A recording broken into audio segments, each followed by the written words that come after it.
Two really quick things before the video starts. First, check out the new S Discord. It has a bucket command where you can make the bucket from Pizza Tower show up. If that doesn't make it the best server, then I don't know what does. The second thing is my friend Rhythm's Twitch channel. He has fun streaming a lot of cool games like Air Riders, so check him out if that interests you. Links to both of these can be found in the description. But enough preamble, let's get to the main event. Kirby Air Riders has some of the very best course design I've ever seen in a racing game. And that's honestly saying a lot, considering I grew up in a time where there was no shortage of great racing games with really strong tracks to play on. So today, I'm going to be ranking the 18 air ride mode tracks from my least favorite all the way up to my favorite. But before we can begin, please keep in mind that this is all just my own opinion, and you're free to express your own thoughts on the tracks down below in the comments as long as you keep the conversation civil. Also, I want to give a shout out to Grim Reaper for being kind enough to let me use his footage for this video. But now with all that out of the way, it's time to start the ranking proper. So hop on your machine and start up your engine because it's air riding time.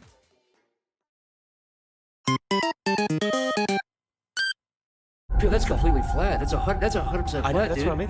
That's what I'm saying. That can't be real, right? That's not. We're looking at it, dude. I can't quite see this placement coming as too much of a shock. Honestly, I could just not say a single thing and let the footage speak for itself as to why Nebula Belt is taking last place.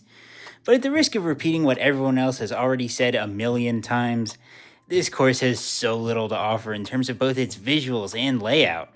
Unless you love painfully long straightaways, gradual turns that'll put you to sleep, and a never-changing backdrop of deep space, basically every single other track in the game is going to offer you a better time.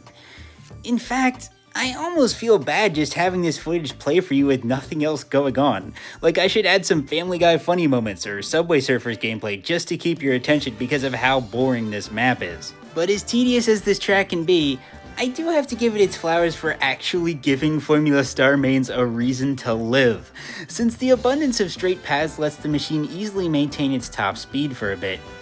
The straightaways also make this one of the most fun courses to go for a win by knockout if you have retirement turned on.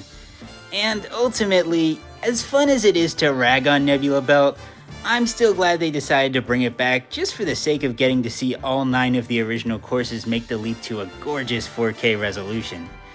So in a way, this course does take up a bit of space in my heart, even if none of Air Rider's hits were below the belt. I have no strong feelings one way or the other.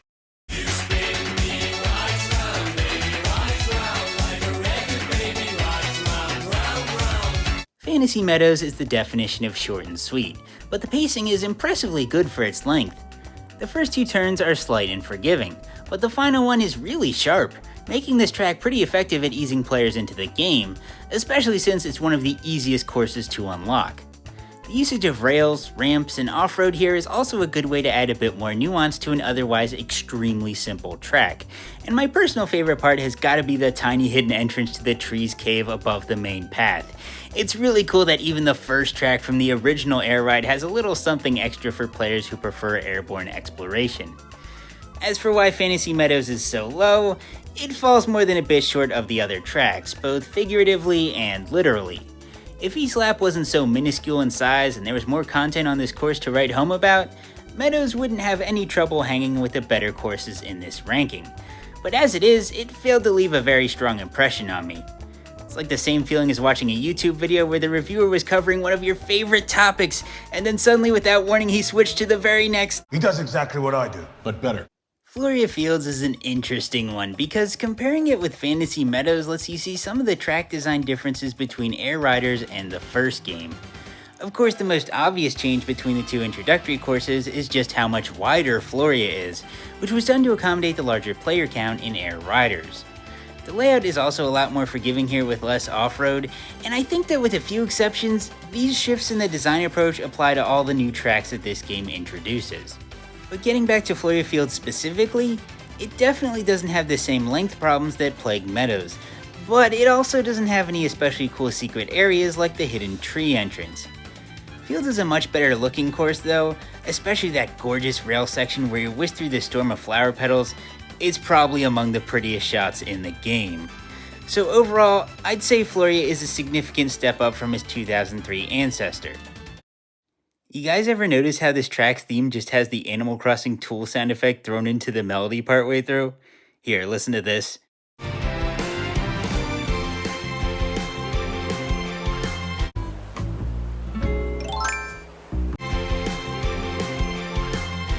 Bravo, Shogo Sakai. I hope you remember to get your daily miles from the Nook Stop today. That was pretty good, actually.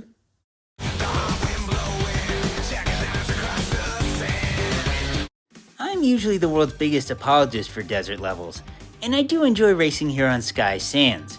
But relative to many of the other tracks in this game, it can be more than a bit visually dull. I get that it's supposed to feel lifeless here, but you can only show me the same shade of beige so many times before I start to want to play somewhere else. Now to this one's credit, aside from visuals, there are some pretty interesting things going on here, like the crab ramp that can launch you to a higher path, or the hidden button-activated tunnel. Another thing I really like about Sky Sands is the larger focus this track has on spinning objects. You've got the giant turntables all throughout the course and the giant wheels that boost you to greater altitudes near the end. And in spite of the drab appearance, the environmental storytelling here is pretty interesting. You've gotta wonder just what this place used to look like between the broken down ruins and the fossilized coral bed. Speaking of the coral, that's gotta be my favorite part of this course because of how the team cleverly filled the area before it with sword enemies, so careful players who utilize copy abilities properly can clear the area without issue. Even though Sky Sands is outranked by a good number of tracks on this list, this wasteland is anything but a waste of my time. Sure, I love checkers. So here's the thing with Checker Knights. It's cute. How you think I would actually place it this low? Oh, you should have seen the look on your face. But enough tomfoolery, it's time to move on to the real number 14. When the sun did not rise and the people of the Thebi suffered from heat and mist, they prayed to the gods in their mercy. Celestial ships descended from the stars, building the pyramids over the holy of the pharaohs. Out of all the new tracks in this game, Airtopia Ruins feels the most normal? Nothing really sticks out to me as particularly amazing or especially egregious here. It's just an all-around solid addition to the track lineup. Similarly to the previous, the world building is pretty interesting here with all the broken down ruins in the sky, but there's an unfortunately low number of secret paths for a course themed around the hidden history of an ancient civilization in the stratosphere. I'd say my two favorite moments from here are the open area near the middle that gives the player lots of room to explore the destroyed fragments of the ruins, and the grind rail that flows out from a waterfall and then carries you in a loop to then get splashed by that same current. Very creative use of a set piece there. But honestly, even the top ride version of this track left a bigger impression on me. That one definitely felt like it made better usage of aerial-based gimmicks to make its theming feel more justified and memorable. Regardless, there are some fun races to be had at Airtopia Ruins, even if it didn't blow me away. I am not shaped like a Ferris wheel! Beanstalk Park has some of the most entertaining course gimmicks in the entire game. I mean seriously, on just about any other track, the seesaw would stand out as a highlight moment, but here it's actually one of the less exciting offerings. There's a bevy of alternate paths that make great use of the camera to help the botanic structures more effectively mimic real-life amusement park rides, with perhaps one of the best examples of this being the 4 grind rails near the end that are positioned in the perfect arrangement to bring a roller coaster to mind. And to the surprise of absolutely no one, I'm gonna name the iconic Ferris wheel as this track's biggest winner. As much fun as it is to get scooped up by this attraction, you'll get a better lap time if you avoid it, so it's really novel how the wheel prompts players to hone their timing and spacing skills to steer clear of the spinning beans as they pop up in their path. Sometimes I'll just get caught on purpose because it's fun though. So with how strong the course elements are on Beanstalk Park, why isn't it higher in the ranking? Well, part of the reason is that it actually is really good, and the track design in this game is just so consistently brilliant for the most part, that even bangers like this have some pretty tough competition. But with that said, the main thing that I feel is holding the park back is that the location isn't really all that interesting. I mean, sure, the attractions themselves have drawn my attention, but the rest of the course and especially the background feel a bit too nondescript. With a bit more for the eyes to latch onto, this course could have escaped the B tier with ease. And hey, this is still the better of the two predominantly green tracks whose signature landmark is a giant spinning structure. So in spite of its age, Beanstalk Park is by no means a has-been.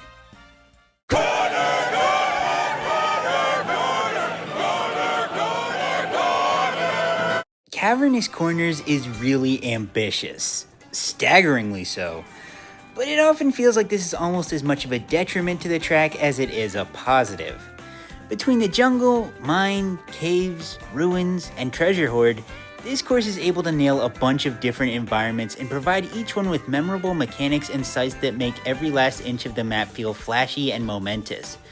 But the trade-off is that the player isn't really left with any room to breathe and can easily fall prey to the pacing issues inherent to the track being thematically overcrowded. For example, hazards like the giant rolling balls and golems are conceptually really cool, but in execution, they can catch even the most experienced players off guard due to their sheer size and their ability to rapidly spawn in without warning. There are some countermeasures you can take to avoid them, like the jump panels, but these can only save you from the hazards that you can see in front of you, and not the ones that can immediately land on top of you. If this track wasn't trying to cram so many settings into a single course, segments like these could easily be made longer, thus affording the player more time to properly adapt to the obstacles. But in spite of this prevalent issue in the design of Cavernous Corners, this place still absolutely nails the sense of adventure and intrigue presented by the underground journey. One of my favorite moments is the trove of treasure near the end with the narrow paths and constant geysers that make the area feel completely different depending on whether your machine is good at flying or not. I also love this beautiful hidden path in the middle cave section. It feels like a secret area pulled straight out of the first air ride, even though this is a track original to the new game. And ultimately, there's just so much to love about the sights here that these caverns sit as the cornerstone of my B tier. So let's move up to... Oh my god! Welcome to hell. So, magma flows. It sure does. This course slaps. I always love when air ride tracks divide the main path into a bunch of different routes, and the three-way grind rail split in the middle here is a prime example of what makes them so cool. The yellow and blue rails lead to the upper area of the next main route, while the red rail leads to the road underneath. It's so much fun when you're given a bunch of different options to get from point A to point B like this because it allows for players to express more creativity when running the map. Plus, it's just really fun to watch unfold. The tilting branch rail section that splits into 3 halls earlier in the course is another great example of this, although this one also includes a timing element to test players further. And those two segments are hardly the only good parts of this track. You've also got the spinning rocks, conveyor belts, cliff sides, and the open field with the dragons. There's seldom a dull moment to be had here. I just wish that this lava-themed track that looks super intimidating was a bit more dangerous. And that might seem a bit silly after I just docked Cavernous Corners for the hazards being too overbearing, but there is a difference between well-paced challenges that test the player's ability and surprise gimmicks that only add artificial difficulty. I actually think making the lava you drive on not slow you down or damage you was a smart move here though, because it allows for more intricate design in the layout. But if you're going to go that route, then you should probably make some damaging course elements that can back up the stage's frightening visuals. Yeah, there is the fire dragon, but it's so hard to actually get hit by it that you get an achievement if you do. In fact, there's literally a non-volcanic track that's placed higher on the list than this one, but has a molten hazard that is more dangerous than anything in Magma Flows. And I think that's just a bit sad. I promise I do love this course though. Just because I ramble on and on about one thing I take issue with, doesn't mean it's something that completely ruins the experience for me. It just means I think it's an interesting talking point. But we've gotten high enough in the list that negatives are going to be in much shorter supply, so you're going to be hearing a lot more gushing than critiquing from now on. Speaking of gushing, Magma Flows does that too. It's straight heat and a more than worthy addition to the A tier. Actually, Triple S, it's only called lava if it breaches a planet's surface, and it's magma if it's... Mount Amber Falls undoubtedly has some of the most breathtaking visuals in the entire game. The autumn aesthetic has always been a favorite of mine due to the vibrantly colored leaves falling everywhere during that time of year, and this course absolutely does that theme justice. Although, while autumn is definitely the main focus of this track, you also get some nice wintry fun at the start and a pleasant beachside at the end. More than most other tracks, Mount Amber Falls seems like it was designed around the idea of a voyage from one place to another, rather than being formed around exploring different points of interest at one location. This approach also has an interesting effect on the track's layout. It's almost like the anti-Nebula belt with how it's just non-stop turns one after another. But that's precisely what helps this course feel distinct to race on, in addition to it being one of the only 2 tracks to last a single lap in the default setting. As far as standout moments go, I'm quite fond of the jump that splits the road between an upper path and a cave. Then of course there's the waterfall this place is named after, where you're treated to an exhilarating shot of your racer twisting down the falls. Or you can just hop down the nearby ledges instead. Not to mention all the little details that truly help Amber Falls come to life, like the tiny stop for rice balls near the end, and beloved enemy Grizzo making a cameo right before the big drop. We knew this place was going to be a banger the moment it was shown off in the first direct, and it did not disappoint in the slightest. Also, it always reminds me of that one really good Mario Kart track. What was it called again? Oh yeah, Mount Wario. Kicking off the top half, we have Steamgust Forge. Now I always love a good old-fashioned train course in a racing game, and even if the train here plays a relatively minor role, it still makes me happy. I love to see how long it can stay on top of the train before falling off. It's dumb little challenges and quirks like this that really elevate my enjoyment of these courses and help me appreciate them for being the fully realized passion projects they are. The bulk of this track takes place inside of a factory, and alongside all the machinery, you'll need to steer clear of a wide assortment of enemies as well as boxes on conveyor belts. The constant gusts of steam littered throughout the course might be functionally identical to boost panels, but they still do a great job of selling the area's thematic identity. This is also probably one of the better of the new maps when it comes to using alternate paths, as the interior of the forge is chock full of different trails to explore both above and below the main route. I have to also mention the unique and satisfying implementation of the first set of grind rails here, because these zigzagging pipes make the riders move almost as fast as I do to my local supermarket when it's Girl Scout cookie season. And yes, this is the course I was talking about earlier when I said a higher ranked track had a better fiery hazard than anything on Magma Flows, as the gushing molten steel here is a large enough obstacle that racers actually do have to pay it some mind. Once you bounce off a burst of steam from the giant generator at the factory's core, you're shot into the sky for a frantic tour of a fleet of airships, which not only makes for a nice bright visual palette cleanser from the dark interior of the forge, but also features some nail-biting gameplay as you're prompted to hop between the tops of the blimps or ride the air currents if you fail. Put it all together and you've got an absolute blast of an Air Riders track that's built for many a good time, but we don't have all day to gas it up. So let's forge on ahead to... Do a digital dancing. Hey, this is fun. This track is called Kyberi Cybar Candelabran Capibarnian. You know what? This is a made-up word, so I guess any pronunciation goes. Or, wait a minute. It was a card game? Huh. Whatever, I'm just gonna call it Siberian Highway. Let me know how you pronounce it in the comments. But getting back to the actual track itself, some of you might have this track placed a bit higher on your lists, and I think that's valid. It's just that the remaining 7 I haven't discussed yet resonated with me more. And there is a lot to love on this course. The fantastical setting of this cyberspace world allows the track design to be taken in crazy directions no other setting would really allow for. The most obvious example of this is the major split in the back half of the track, where you can choose to either get shrunk down to race at a minuscule size, or become sized up to race as a giant. Both of these paths feel very distinct and well paced. Even when the track itself also changes size to accommodate you, the map design is still very intentional about making the size difference feel impactful to your racing experience, and I think that's pretty remarkable. And really, you can see that same level of craftsmanship at just about every turn in Siberian Highway. There's the laser grid, the button activated paths, the green acceleration terrain, and one of my personal favorites, that ending section with the upper path that disintegrates piece by piece. It feels like it creates a different puzzle for you to try and successfully navigate with every new lap.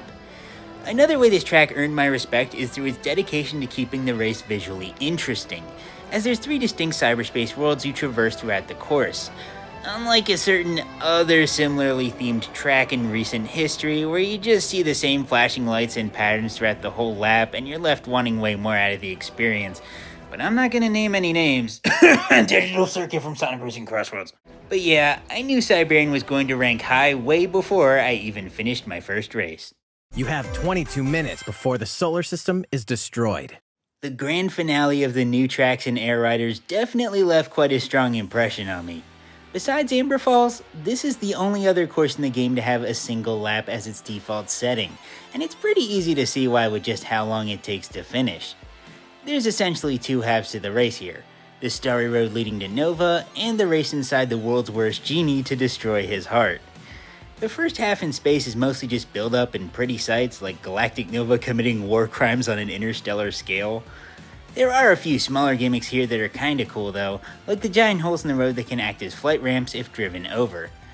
But for the most part, they just made this beginning part a bit on the uninteresting side just to help the interior of Nova feel even more crazy by comparison, and it absolutely succeeds on that end.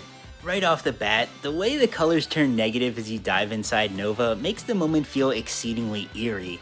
It's the same trick that makes time-stopping abilities in certain shows feel powerful and otherworldly, with the best example of course being the music change to a remix of March's theme is another big reason why the entrance to the Clockwork Star sticks out in my mind as such a standout scene in an already really great finale. And once you get to the actual meat of the course inside of Nova, it becomes really clear why the track was pulling all of its punches up until this point, as the once predictable layout starts twisting and turning while sprinkling in various alternate paths and deadly traps. The highlight for me is this narrow passageway that features layered routes and streams of particles that can act like stepping stones to help you fly higher. And after you finally reach the heart, you collide straight into it to shatter the core of this titanic villain once and for all, giving you a chance to watch him explode in another really cinematic shot as you're taken back to the road in space to close out the lap. Negatives? What negatives? I already talked about negatives. Remember the colors when you go inside Galactic Nova? Alright, fine, you want a real negative? I wish this course wasn't omitted from the single race selection in City Trial. What was the thought process behind that decision? It can't be because it's too long, because that didn't stop Amber Falls. And it can't be because it's a spoiler, because that didn't stop Leo and Gigantus. It's such a shame that such a wonderful map can't be used for what I and many others consider to be Air Rider's best mode. But that's not even really an issue of the track itself. It's just an unfortunate decision in this game that's tangentially related to this stage, and I certainly don't count it against Galactic Nova at all. But as stellar of a course as this one was, the time has come to move up to the tracks that I believe are a cut above even that. Here are the raceways that I consider to be truly amazing in the S tier. Smoking sexy style! Looks like I'm just taking off airborne. At first glance, putting Celestial Valley this high might seem a bit odd, especially right above a track as flashy and momentous as Galactic Nova, but the more I played through this one, the more convinced I became that this valley was absolutely deserving of the elusive S tier status. Despite being one of the first tracks from the original Air Ride, every inch of this place has immaculate vibes and flawless pacing to make the racing experience come to life in a way that very few of the other stages can replicate. The serene twilight sky and giant vegetation populating the cliffs help to paint Celestial Valley as a really cozy locale, while the intricate routes and creative use of set pieces help ensure that my brain is equally as entertained as my heart is. Everything from the larger design choices like the alternating grass hills early on in the course, to the smaller quirks like the rails of the suspension bridge being rideable just feels right. There's a lot of great opportunities for skill expression for a bunch of different machines here, and that's due in no small part to the valley's larger focus on verticality and flight. Many of the paths you traverse on this track are narrow, but there's a bunch of fun side routes to explore in the sky, like the top and middle mining caves and the vine rails immediately afterward. And the whole thing is capped off with that hectic rapids section that puts your reaction time and ability to use items to good use as you're confronted with huge swarms of enemies. And do I even really need to mention the music for this course? It's hands down one of the most iconic songs from the original Air Ride, and it shines just as brightly in the sequel all these years later. The woodwinds in this tune managed to flawlessly convey the sense of light and aimless adventure that's so characteristic of this map. And I am very grateful to Hirokazu Ando for supplying us with this jam that is nothing short of elite, even within Kirby's prestigious catalog of music. When you put everything together, what you get is a remarkable addition to this stage roster that brings a pitch-perfect atmosphere to a very well-constructed and enjoyable course layout. And that's why it's nowhere near the lowest valleys of this tier list, but is instead chilling up in the Syl S tier like it deserves. And speaking of chilling, every race is a good race on Frozen Hillside, so I'd say it's absolutely one of the most well-constructed tracks that Air Riders has to offer. Each gimmick on this course is a banger, and that's definitely saying a lot because this place has a ton of different mechanics to juggle. In fact, there's so many good ones that it's hard to pick out one as my favorite. I could say the ice blocks in the cave, the splitting canyon at the end, or these giant rising popsicle-like things at the beginning, but I think I might have to give it to this collapsible ice path that sits above a laser beam gauntlet, which can be deactivated with a button press. I'm a real sucker for these kinds of high risk and high reward sections, but who even needs all that dumb nerd crap when you've got the half pipe section, baby? Slipping around on these slopes and then getting shot super high into the air will never not be so much fun. And this course has the spinning wooden bridge too? What did I tell you? Non-stop elite gimmicks. And it's hardly just the wacky course elements that shine, because this stage's atmosphere and layout are a cut above the majority of the other tracks too. Shogo Sakai brought us such a whimsical and memorable song in this track's theme, it's definitely another one of the first game's standout compositions. As for the layout, I've heard some fans critique the two sharp turns after the bridge as being too abrupt and pace-breaking, but I can't say I agree. I find them to be a pretty effective and natural late race challenge, as well as a good setup for the twisty half-pipe section that follows them. I feel like tapering down momentum with sharp turns kind of incentivizes players to become more experimental and risky to regain speed, and that's precisely the opportunity that the half-pipes give to them. That's just how I see it though. I do understand the perspective of it being poorly designed and think it's a reasonable take to have, even if I disagree. Let's see, is there anything else worth talking about here?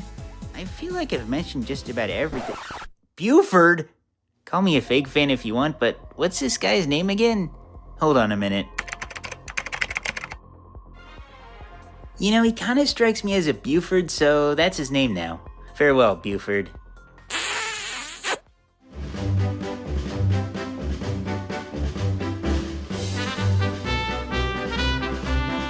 Look at you, you even grew some wings! They really do grow up so fast. Comment W Buford if you're proud of him for learning how to fly. I think that would make him happy. But yeah, there was no way I was putting Frozen Hillside any lower. It's a coldie, but a goodie. Go fish! And before you ask, yes, this is my actual placement for Checker Nights and not another fake out. This one has always been a huge fan favorite, and it's pretty easy for me to see why. The thing that strikes me most about this course is how different it is structurally from the rest of the track roster. There is kind of an overarching theme of a medieval lake and checkerboards, but for the most part this one is a twisty, turny hodgepodge that's jam-packed with tons of rails, secret areas, and gimmicks. Meanwhile, the aesthetics take a more bizarre and surrealist approach that helps to highlight the wacky structuring of the layout and course elements. So even if this track is far less cohesive than just about any of the other raceways, that's entirely intentional, and Checker Nights actually uses the fact that it's not heavily tied down to any one theme to its advantage, allowing for wild and untamed fun to run rampant. In short, this place is basically a glorified checker pattern playground, and that's why it's so beloved and memorable. As for specifics, I think you can probably already guess what I'm going to call my favorite part. That beautiful dive into the nighttime world underneath the lake. It's so endlessly captivating getting to see all those checkerboards come to life and the grind rails start glowing as we're treated to a completely different and more lively side of the track's environment. Even if I do wish this part were a bit longer. Also, this might be just me, but does this part of the track keep gaslighting anyone else into thinking the course's name is spelled Checker Nights instead of its actual spelling, which is Checker Knights? Anyways, another reason why this stage's Night World is such a standout moment is due to Akira Miyagawa's brilliant work composing the theme. I love how this piece is timed in such a way that it tends to reach its epic climax right as you dive beneath the lake. It does so much to add to the raw emotion of the moment. Sakurai, please bring this song back to Smash Bros.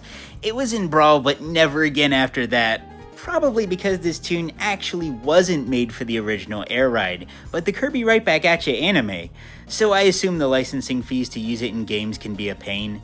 But still, it's easily a top 3 Air Ride song, and its marching flair fits high-stakes Smash matches so well. I'd really love to see it return, but I digress.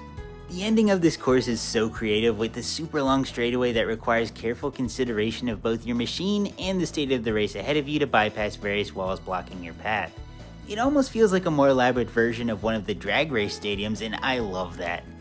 When everything's said and done, Checker Knights is nearly unmatched when it comes to offering the player endless thrills, and that's why, as far as I'm concerned, it's absolutely among this game's track royalty.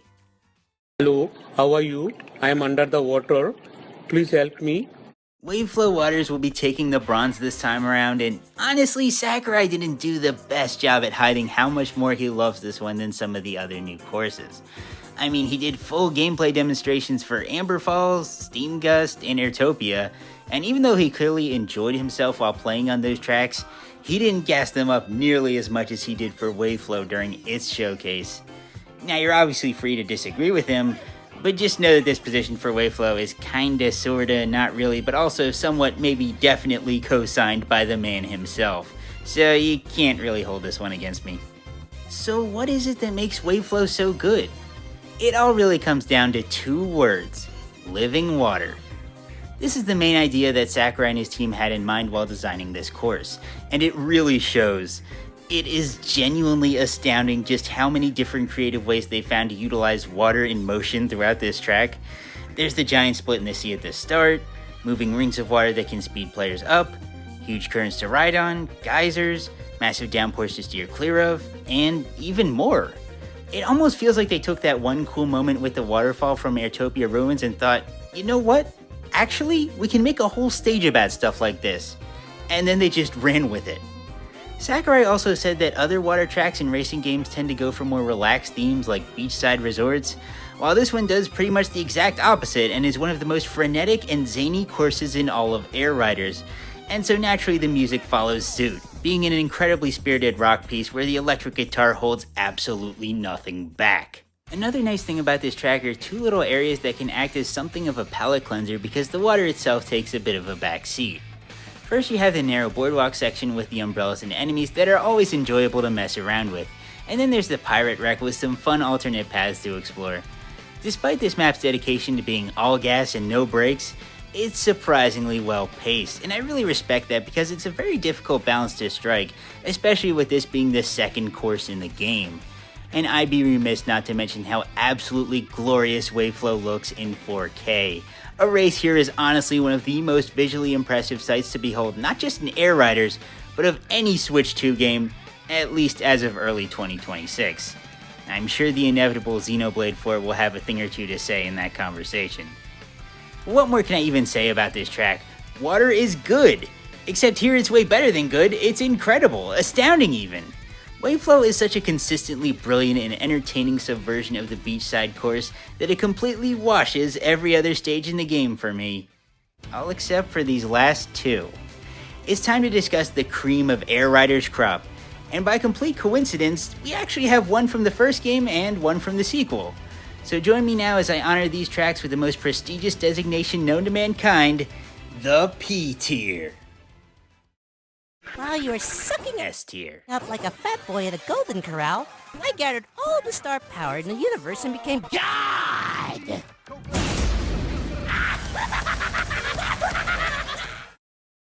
There's that mirror again. Why is it here? Why now? I said it before in the top ride ranking, and I'll say it again here. It is crazy how the absolute worst top ride mode track is based on one of the very best air ride mode courses. And Crystalline Fissure is just that. A captivating whirlwind of an adventure that was being seriously considered for taking the top spot of this list. But it'll have to settle for second place instead, which is still a very prestigious position. And one look at this place can probably help you understand how it achieved that, because there's not a single inch of this place that doesn't enamor me with how beautiful it is. The bright colors really pop here, especially the rich blues of the main road, and later on the warmer colors are just as vibrant while also feeling far more alarming. And let me tell you, this stage's pacing is really something else. The first bit out in the open is pretty straightforward, just a nice little cakewalk to help ease you into some of the insanity later on. It's not until you leap into the cave that Crystalline Fissure's genius starts to make itself a bit more apparent. The first cavern within this track features a harsher layout and a greater assortment of enemies than earlier on. I especially like the utilization of the Zapazoo enemies in this area because their aesthetics greatly complement the crystalline setting. The best part of all in this middle piece are the juicy alternate paths. There's some really fun narrow routes here that can be accessed through jump pads, each one putting your maneuverability skills to the test and rewarding you with a better vantage point that you can use to control the race so long as you can navigate the upper roads without losing your footing. And there's even several other fun shortcuts like this crystal pillar ramp that allows you to cut out some of the more hectic corners. It's the freedom to use these little odds and ends of the course as you see fit that helps the fissure feel like such a blast to play on. But if you thought this was the very best this track has to offer, then you're sorely mistaken. Once you progress far enough in the cave, some rails take you for a loop that shoots you deep into the broiling bowels of the underground tunnels. And similarly to the Lake and Checker Nights, I am a huge fan of how the climax of the music is timed perfectly so that the song ramps up in intensity right as the course does. The paths in this final deepest section of the cave are even more dangerous than before, in no small part thanks to the Crystal Dragon. I've mentioned before in other rankings how much I love when a giant enemy is able to impact stages from the background, and this track's Crystal Dragon is no exception. It guards the tunnel back to the finish line by shooting gems that act as hazards you need to avoid. This guy is actually an entirely new character created just for air riders, but he made such a good impression in this track that I hope we get to see him make a comeback in a Kirby platformer. Once you successfully avoid his traps, you're sent through this beautiful prismatic chamber that drops you right back at the beginning of the level. Also, this sequence always reminds me of the opening long jump at the start of Waluigi Pinball. Everything in this track works, and it works perfectly. The visuals are mesmerizing, the layout is a blast, and the music is an absolute treat that does an excellent job of synergizing with the fissure's ethereal nature, and it's definitely my favorite completely original composition made for this game. And that same mentality honestly goes for this course as a whole too. I had no difficulty deciding on it as my champion from Air Riders. But again, that's only from among the completely new additions. And there was one member of the old guard from the GameCube original that Crystalline Fissure just wasn't quite able to shatter. And by now, it should be pretty obvious that I'm talking about... Oval Circuit returning from Mario Kart Double Dash. No? Okay, fine, here's the real number one.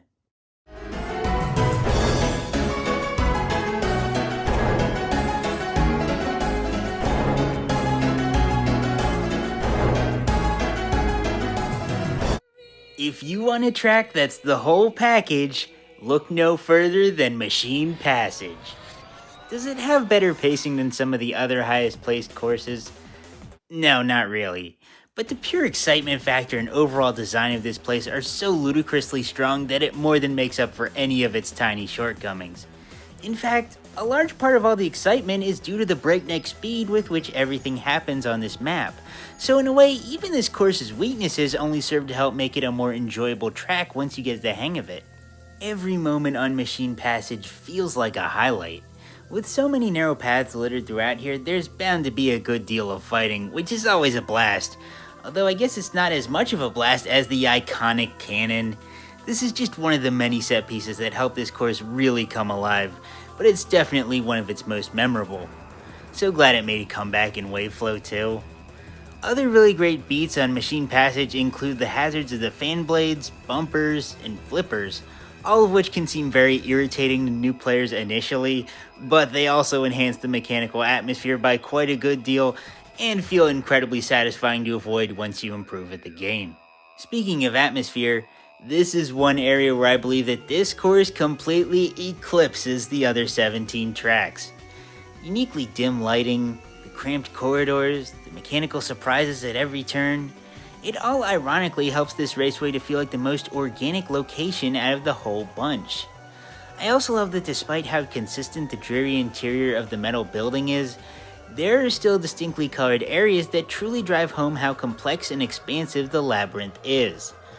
Another very clever aspect of this place's visuals are the brief reprieves you get from the relatively bleak inner halls of the structure, in which you get to see the massive world waiting for you outside, where you find that it's just as depressing and lifeless as the inside.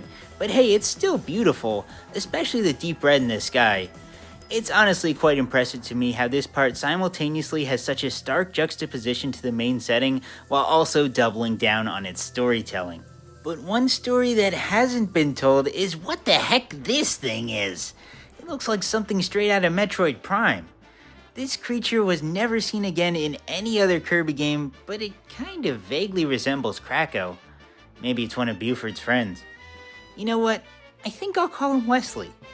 So yeah, Wesley definitely helps add to the mystery and intrigue presented by this almost dystopian setting, because I'm pretty sure not even Sakurai really knows what's going on with him. But in any case, perhaps the most satisfying part of Machine Passage's design is its layout. There are so many fun optional routes to explore in the beginning half, like the conveyor belt ridge and clear tube, and then after the cannon segment, the road becomes a bit more straightforward while still being challenging and providing new thrills. Some of these corners in the back half can be absolutely brutal with large packs of players, but that only means you need to plan out your next move with copy abilities a bit more carefully and not pull your punches when it comes to charging boosts. And of course, none of these elements would hit nearly as hard if they weren't backed by a stellar song. And fortunately, Jun Ishikawa gave us something that more than does this phenomenal stage justice. This tune has no shortage of wacky twists. From the opening pulse-pounding percussion to the haunting choir and electronic synths, to the bizarre vocal synths which sound very similar to the Dalai Lama, although I'm not fully convinced that's what's being used here, I have to admit it sure does sound a lot like it. This song does an uncannily good job at capturing Machine Passage's breakneck energy and foreboding backdrop, which is honestly a very hard combination to make work together, but they're meshed brilliantly in this piece. This is a top 3 song in all of Air Riders for me, and it ain't 3. So in summary, Machine Passage is the result of a very skilled development team pouring so much creative talent and hard work into every aspect of a glorified air vent, while never losing sight of what makes the game's core experience so enjoyable. I'll never get tired of racing on this course, because when it comes to thrills and Air Riders, Machine Passage is firing on all cylinders. So there you have it. This has been my ranking of every Air Ride mode track in Kirby Air Riders. I had a lot of fun playing and researching for this project. This game is definitely my favorite Switch 2 exclusive to date. Be sure to let me know down below in the comments which tracks are your favorites and least favorites. If you like this project, please consider liking and subscribing, because if you don't, then Wesley will appear in your room at 3 AM. Also, don't forget to check out the new Discord. But with that, thank you for watching, this has been Triple S, and I'll see you next time.